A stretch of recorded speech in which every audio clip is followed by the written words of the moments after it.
In Oregon, if you buy car insurance, which everybody has to because it's the law, if you're driving a car, you only have to buy $25,000 worth of coverage, which is not very much at all. But you can get away with buying just that much because that's all the law requires.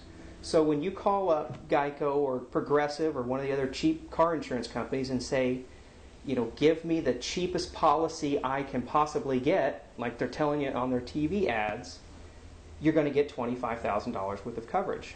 That's coverage that you're buying for yourself if you hit somebody.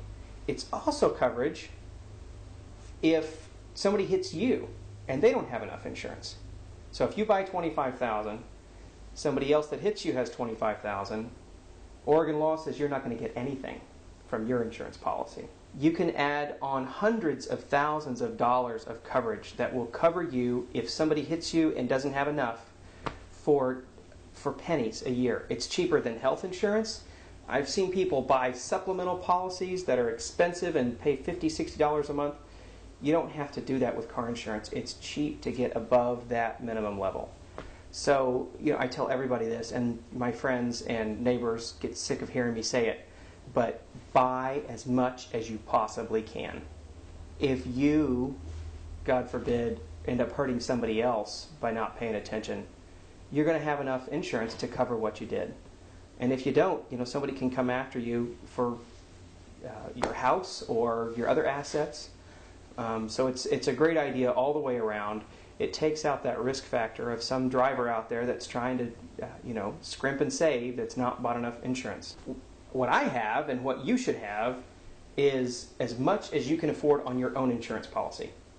So if somebody hits me and really injures me and I have $1 million in coverage because it's cheap once you get up that high. It's really cheap. I think I paid an extra $100 a year bumping up from whatever I had before, $300,000 or something.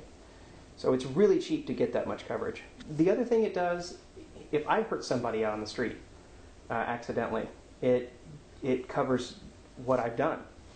So it's a great thing to have, and it's not a place to save money. You just need to call up your insurance agent and say, I want as much liability as I can afford, and I recommend $300,000. That will give you protection if you hit somebody and if you get hit by somebody who doesn't have enough insurance. You can't control how stupid people are on the road and when they are careless and negligent and don't pay attention, but you can still protect yourself.